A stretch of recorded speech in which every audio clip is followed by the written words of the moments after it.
समादरणीय धार्मिक सज्जन वृंद,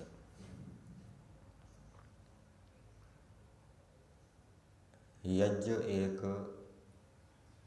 सामूहिक कार्य है। अनेक व्यक्ति मिलकर यज्ञ का अनुष्ठान करते हैं। अनेक व्यक्तियों के सहयोग से यज्ञ किया जाता है और यज्ञ उपलक्षण है, प्रतीक है कि हमें किसी भी परोपकार का कार्य को यदि हमें करना है तो वो संगठन के माध्यम से करना चाहिए। उससे अधिक परोपकार हो सकता है। यदि व्यक्ति अकेला परोपकार का कार्य करेगा तो वो इतना नहीं कर सकता। तो जब संगठन के माध्यम से किसी बड़े परोपकार के कार्य को किया जाता है तो उसमें कौन कौन से विघ्न आ जाते हैं, क्यों आ जाते हैं, सफलताएं क्यों नहीं मिलती, उसका क्या उत्तर है, इस विषय में हमने कल चर्चा की थी। साधारण यज्ञ के अंदर 4 ऋत्विक होते हैं और 2 यजमान और यजमान की पत्नी, कुल मिलाकर 6 हो गए। जो बड़े बड़े यज्ञ होते हैं उसमें 16 ऋत्विक होते हैं। तो ये जो सामान्य यज्ञ के अंदर 4 ऋत्विक और यजमान की पत्नी, या दूसरे शब्दों में कहें जो 6 आसन हैं, इन 6 आसनों के माध्यम से यज्ञ को सफल किया जाता है और इनमें कहीं ना कहीं कोई न्यूनता रहेगी तो यज्ञ सफल नहीं होगा। सबसे पहले है यजमान का आसन। जो किसी बड़े कार्य को करने की इच्छा रखता है तो उसका संकल्प क्या होना चाहिए? पवित्र होना चाहिए। पवित्र संकल्प नहीं है तो उसका जो बड़ा कार्य है वो सफल नहीं होगा। यदि वो संकल्प उसका स्वार्थ से युक्त है, परोपकार से युक्त नहीं है, तो वो अपवित्र संकल्प है।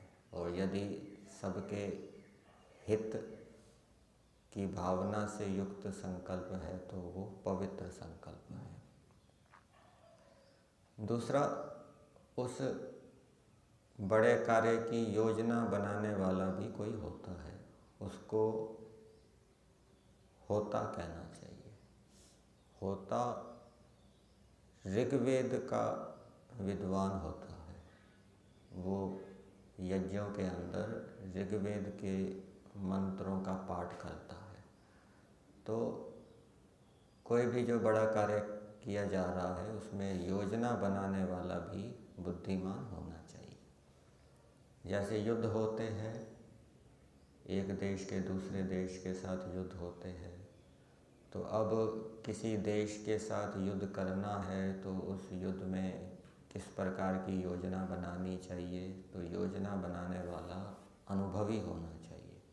उसको पीछे जो जो युद्ध हुए दूसरे देशों के साथ, वहाँ पर कहाँ कहाँ हार हुई, कौन सा देश हारा, कौन सा देश जीता, क्यों जीता, क्या कारण रहा, और छोटे काल के युद्ध भी होते हैं, लंबे चलने वाले युद्ध भी होते हैं। जो इस सारे इतिहास को, ज्ञान विज्ञान को, अनुभवों को ध्यान में रखते हुए योजना बनाता है, तो वो फिर उसका जो युद्ध है वो सफल होगा।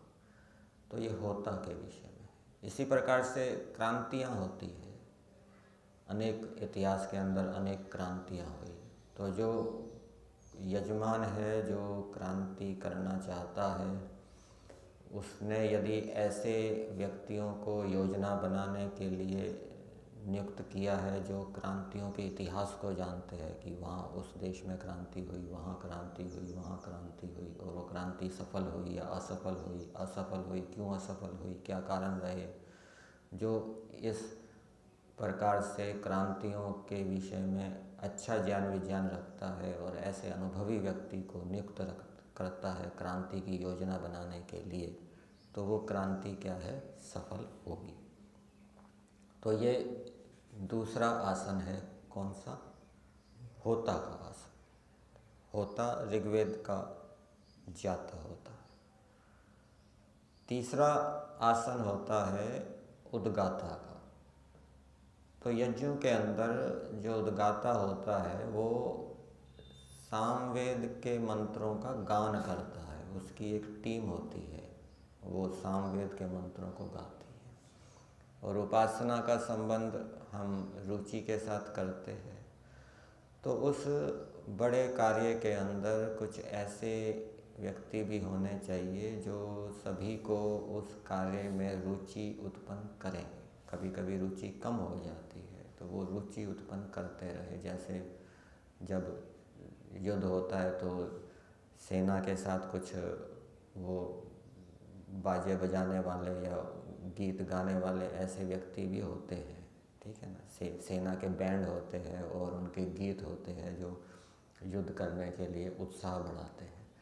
तो किसी संगठित कार्य को करते समय कुछ ऐसे व्यक्ति भी नियुक्त करने चाहिए जो उस कार्य में रुचि को बढ़ाए, रुचि कार्यकर्ताओं की बढ़ती रहे, तो उससे वो कार्य क्या है, सफल होता है।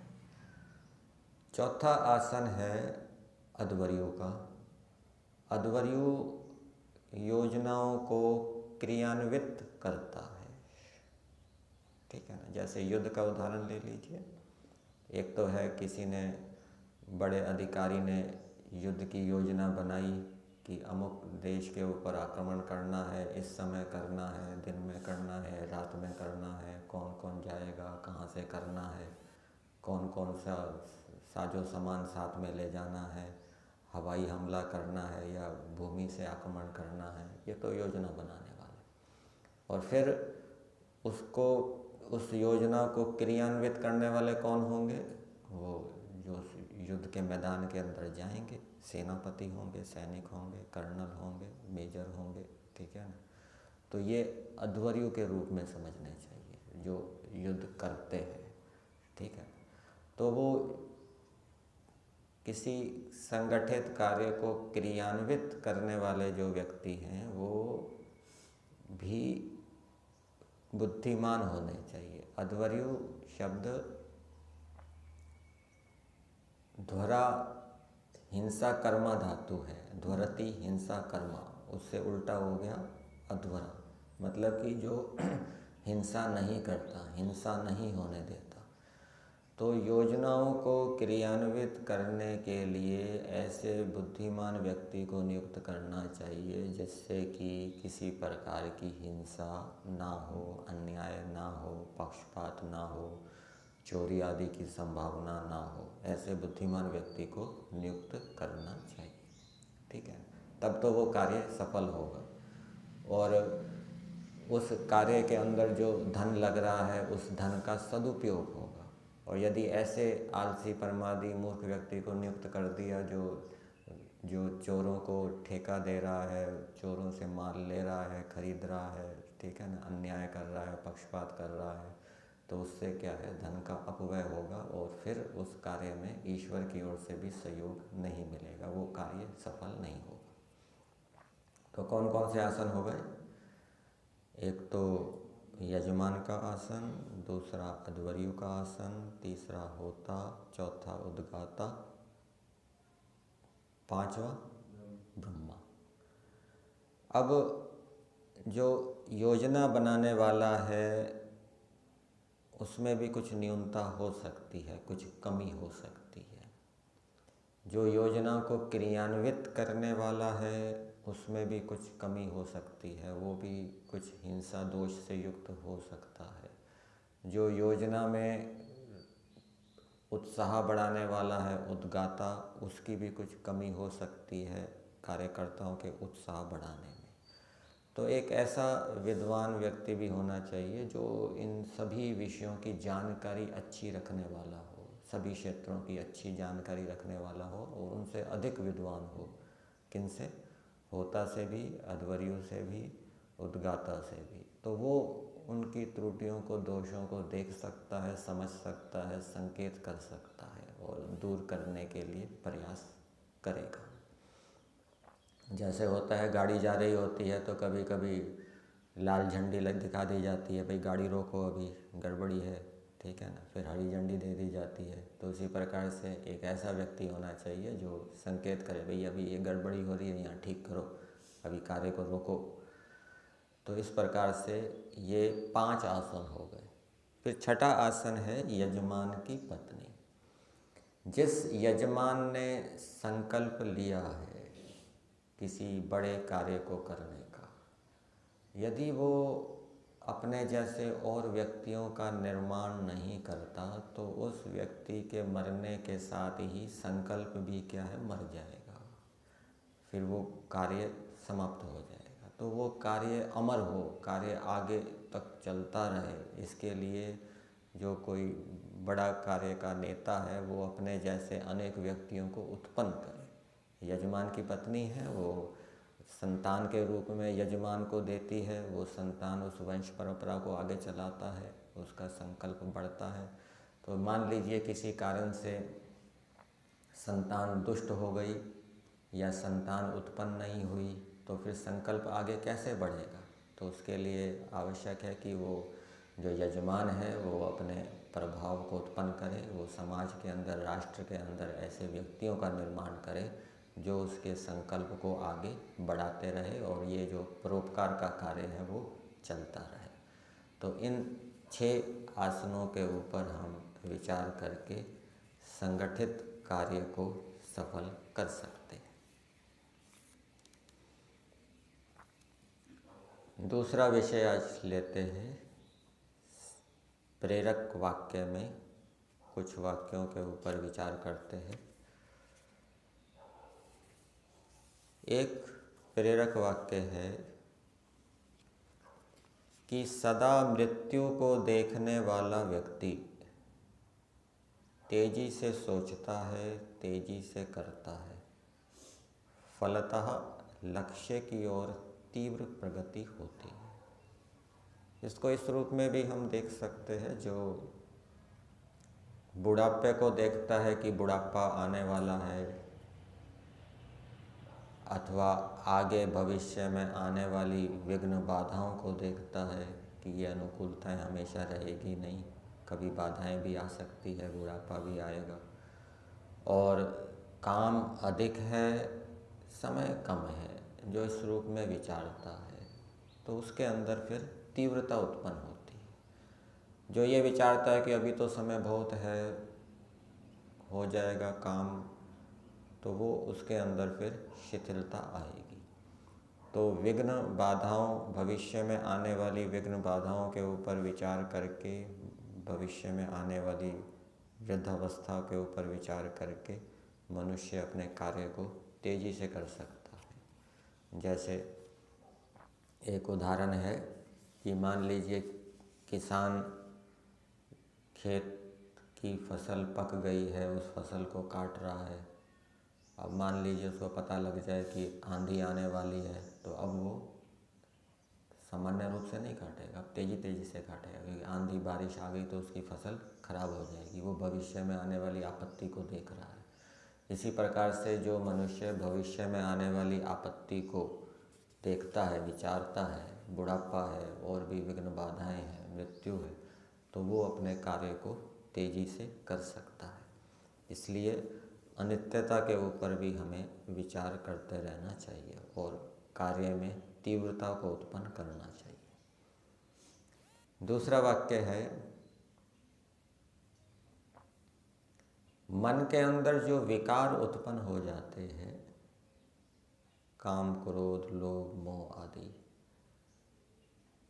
तो उन विकारों को दूर करने का क्या उपाय है? मन के अंदर विकार कैसे उत्पन्न ना हो, तो उसका एक उपाय यहाँ पर वाक्य के अंदर दिया है कि स्वयं को हमेशा उत्तम कार्यों में व्यस्त रखना।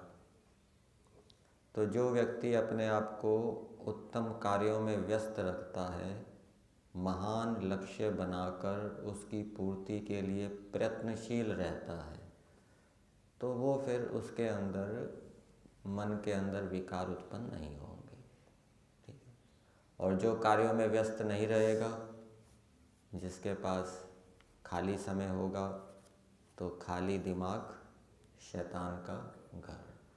तो कार्यों में व्यस्त रहने के लिए एक तो पहले कार्यों की योजना बनानी चाहिए प्रतिदिन, कि आज मुझे ये कार्य करना है और इतने समय में कर देना है। ये कार्य करना है और इतने समय में करना है। ये ऋत्विक की भावना है। यज्ञ के अंदर ऋत्विक होता है ना। ऋत्विक का क्या अर्थ बताया था? वो कार्यों का निर्धारण करता है, ये कार्य करना है और इतने समय में करना है, ये यज्ञ करना है और इतने समय में पूरा हो जाना है। जैसे विद्यालयों के अंदर भी, विश्वविद्यालयों के अंदर भी सेमेस्टर होते हैं, 1 वर्ष का, 2 वर्ष का, इतने वर्ष में कोर्स पूरा कर देना है और परीक्षा हो जानी है। तो इस प्रकार से प्रतिदिन कार्यों का निर्धारण करना चाहिए कि आज ये कार्य करना है और इतने समय में कर देना है। तो इससे जब वो कार्य पूरा हो जाता है, इससे उत्साह बढ़ता है, संकल्प शक्ति भी बढ़ती है और व्यक्ति व्यस्त रहता है। और व्यस्त रहने से उसके अंदर ये विकार उत्पन्न नहीं होते। विकार उत्पन्न न होने से उसका मन क्या है? प्रसन्न रहता है। तो ये एक उपाय है, मन को व्यस्त रखकर हम विकारों से बच सकते हैं।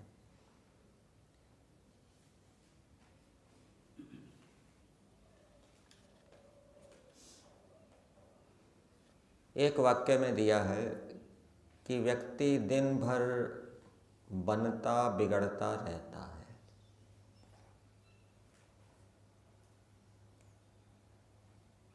जब अच्छे कार्य करेंगे तो व्यक्ति का निर्माण होगा, बुरे कार्य करेगा तो व्यक्ति बिगड़ जाएगा। ईश्वर की उपासना करेगा तो उसका निर्माण होगा, लौकिक पदार्थों की उपासना करेगा, लौकिक पदार्थों में रुचि रखेगा तो वो बिगड़ जाएगा। ज्ञान को बढ़ाता रहेगा तो उसका निर्माण होगा, और ज्ञान को बढ़ाएगा नहीं, स्वाध्याय करना छोड़ देगा तो वो बिगड़ जाएगा। तो वही बात आगे लिखी है, उल्टे ज्ञान कर्म उपासना से बिगड़ता रहता है। उल्टा ज्ञान, अपने ज्ञान को शुद्ध करने का प्रयास नहीं करता सत्संग से, स्वाध्याय से, चिंतन मनन से, तो वो फिर बिगड़ता रहता है।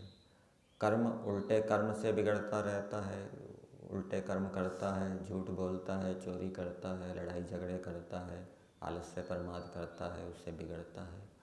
और उल्टी उपासना से बिगड़ता है, ईश्वर की उपासना नहीं करता, लौकिक पदार्थों में रुचि रखता है, लौकिक कार्यों में रुचि रखता है, तो वो बिगड़ता है।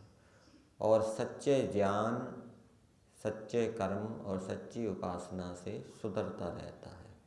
साधक इस बात को सदा ध्यान में रखता है, सजग रहता है और अपने को सुधारता रहता है। यही प्रक्रिया लंबे समय तक चलते रहने पर इसमें दृढ़ता आ जाती है। किस में दृढ़ता आ जाती है? बनने, अच्छे कर्म, अच्छी उपासना और अच्छे ज्ञान में दृढ़ता आ जाती है, या निर्माण के कार्य में दृढ़ता आ जाती है। वो अपने को बनाता ही रहता है। योग दर्शन के अंदर एक सूत्र आता है, दूसरे पाद के अंदर है, स तु दीर्घकाल निरंतर्ये सत्कारा सेवितो दृढ़ भूमि। पहले पाद के अंदर है ये, समाधि पाद के अंदर, ठीक है।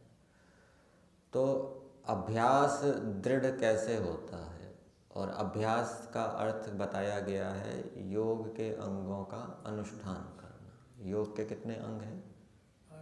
8 अंग हैं। कौन कौन से? यम, नियम, आसन, प्राणायाम, प्रत्याहार, धारणा, ध्यान और समाधि। इन 8 अंगों के अंदर ज्ञान, कर्म, उपासना आ जाएगा, ठीक है ना। शुद्ध ज्ञान, शुद्ध कर्म और शुद्ध उपासना, इस तीनों के अंतर, इस 8 अंगों के अंतर्गत आ जाएगा। तो ये जो इन 8 अंगों का अनुष्ठान कैसे करता है? लंबे समय तक करता है, निरंतर करता है। और तीसरी बात बताई, सत्कारा सेवितो। सत्कार के 4 अर्थ बताए हैं, श्रद्धापूर्वक, ब्रह्मचर्यपूर्वक, विद्यापूर्वक, तपस्यापूर्वक।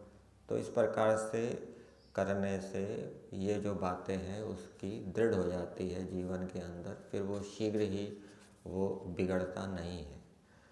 तो इन बातों पर भी ध्यान रखना चाहिए। श्रद्धापूर्वक हम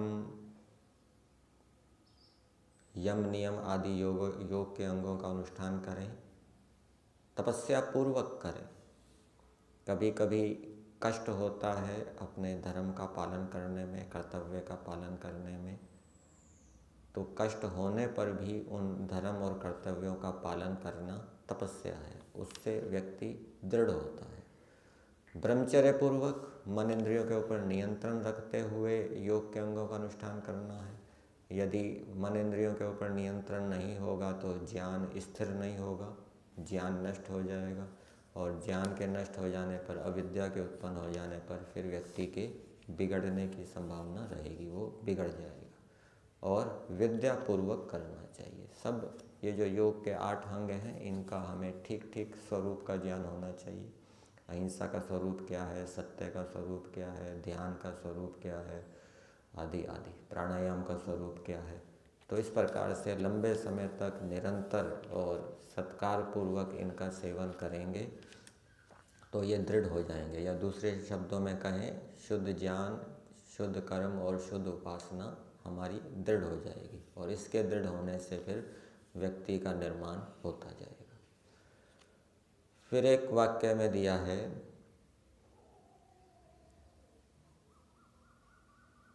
सांसारिक लोग सांसारिक विषयों में रुचि रखते हैं, उनको छोड़ना नहीं चाहते, छोड़ने में कष्ट होता है।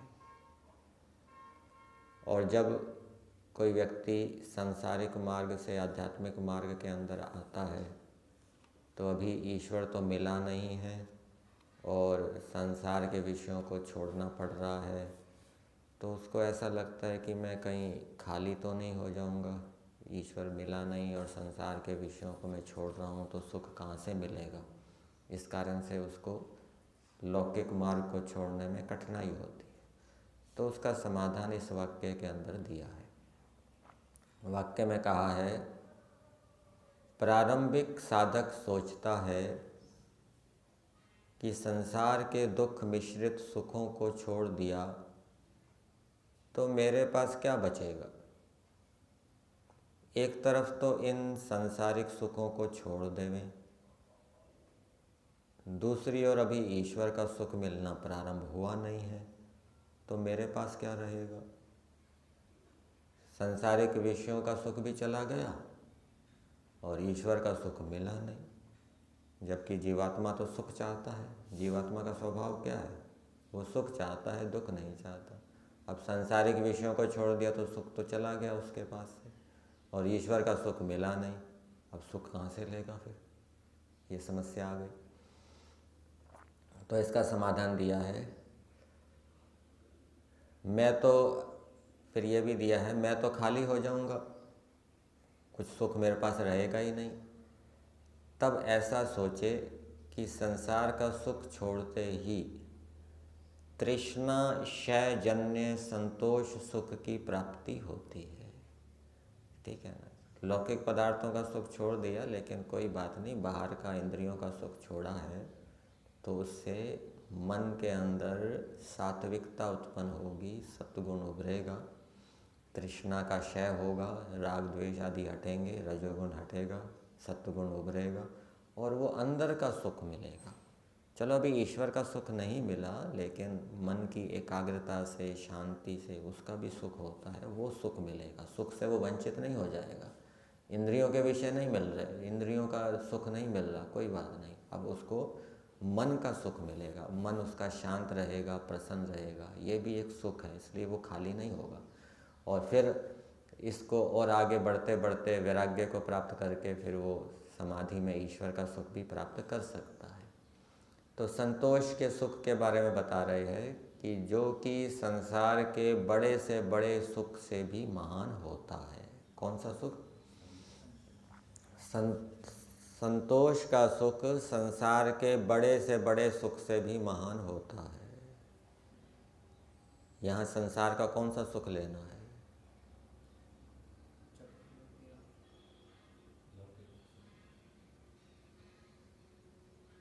समाधि का सुख, संप्रज्ञात समाधि का सुख या वैराग्य का सुख? तो यहाँ पर लौकिक विषयों का सुख लेना है, ठीक है ना। इंद्रियों के माध्यम से जो हमें बड़े से बड़े सुख मिलते हैं, उनसे भी ये जो संतोष का सुख है ये क्या है? महान है। मतलब कि सत्वगुण से जो सुख मिलता है वो इंद्रियों से मिलने वाले सुख से अधिक बड़ा होता है। इसलिए उस सत्वगुण के सुख को प्राप्त करने के लिए प्रयास करना चाहिए। लेकिन वो सुख तभी प्राप्त हो सकता है जब हम इंद्रियों के विषयों के सुख को छोड़ेंगे। इंद्रियों के विषयों में सुख लेना नहीं छोड़ेंगे तो सत्वगुण का सुख नहीं मिलेगा। और फिर ईश्वर के सुख को प्राप्त करने के लिए सत्वगुण के सुख को भी छोड़ना पड़ेगा, सत्वगुण से भी ऊपर उठना पड़ेगा। सत्वगुण से वैराग्य नहीं होगा तो ईश्वर का सुख भी नहीं मिलेगा। तो ये क्रम इस प्रकार से विचारना चाहिए। यही था।